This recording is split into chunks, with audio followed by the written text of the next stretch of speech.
வணக்க மக்களே, welcome to the venture show. இன்னைக்கு ஷோல நம்ம பார்க்க போகிறது புருஷோத்தமுடு அப்படின்ற ஒரு தெலுங்கு மூவியோட ரிவ்யூ. இந்த படம் தமிழ் டப்பிங்கோட யூடியூப்ல அவைலபிளாக இருக்கு. இந்த படத்தில் ராஜ் தருண் தான் லீட் கேரக்டர் ப்ளே பண்ணியிருக்காரு. ஒரு பணக்கார பையன் 100 நாட்கள் எளிமையான வாழ்க்கை வாழ்ந்தா ஒரு கம்பெனியோட சிஇஓ ஆகலாம் அப்படின்ற ஒரு சேலஞ்சோட தொடங்கக்கூடிய ஒரு படம். ஆக்சுவலாக இந்த படத்தோட கதை அப்படின்னு பார்த்தீங்கன்னா, நம்ம ஹீரோ ஒரு பணக்கார ஃபேமிலியில் பிறக்கிறாரு.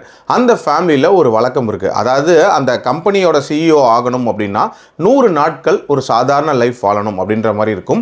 இதுக்கு முன்னாடி நம்ம ஹீரோவோட அப்பா இருக்கார்ல, அவரோட அண்ணனும் இதே மாதிரியான ஒரு முயற்சியில் ஈடுபட்டிருப்பாரு. பட் திருப்பி வரவே இல்லை. அதனால தான் ஹீரோவோட அப்பாவுக்கு சிஇஓ ஆகிற ஆப்ஷன் கிடைக்கும். ஸோ ஹீரோக்கும் அடுத்து இந்த ஆப்ஷன் கிடைக்குது. ஸோ ஹீரோவும் அந்த சேலஞ்சை ஏற்றுக்கிறாரு.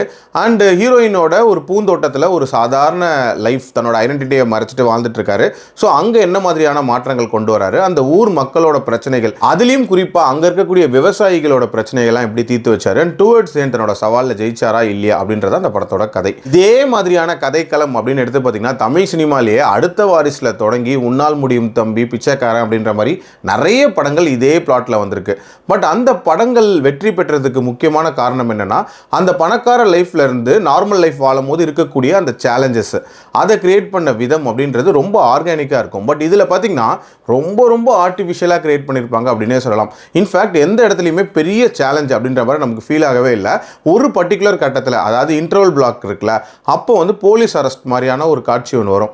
ஸோ அதை எப்படி ஹேண்டில் பண்ண போகிறாங்க அப்படின்னு யோசிச்சுட்டு இருந்தா, அதை ஹேண்டில் பண்ண விதம் அப்படின்றது பயங்கர செயற்கைத்தனமாக இருந்துச்சு அப்படின்னே சொல்லலாம். அதை தொடர்ந்து வர பிரச்சனைகள் எல்லாத்துக்கும் அவங்க மக்களாக யோசிக்காம முழுக்க இவரையே டிபெண்ட் பண்ணியிருப்பாங்க அப்படின்ற மாதிரி காட்டியிருப்பாங்க. அந்த காட்சி அமைப்புகளும் ரொம்ப ஆர்டிஃபிஷியலாக இருந்துச்சு. டுவர்ட்ஸ் தி எண்ட் அந்த பிரகாஷ் ராஜோட கேம்பியோ அண்ட் அவர் பேசக்கூடிய சில விஷயங்கள் ஓரளவுக்கு நீட்டாக இருந்துச்சு. எனக்கு அந்த கிளைமேக்ஸ் பிடிச்சிருந்துச்சு. பட் இந்த படம் கம்ப்ளீட் பிக்சராக பார்க்கும்போது ஒரு பிலோ பாரான ஒரு படம் தான். என்னோட ரேட்டிங் இந்த படத்துக்கு 2.3 out of 5. டைம் இருந்தால் ட்ரை பண்ணி பாருங்கள். அடல்ட் கண்டென்ட்லாம் இல்லை. மீண்டும் அடுத்த விமர்சனத்தில் சந்திக்கிறேன். நன்றி, வணக்கம்.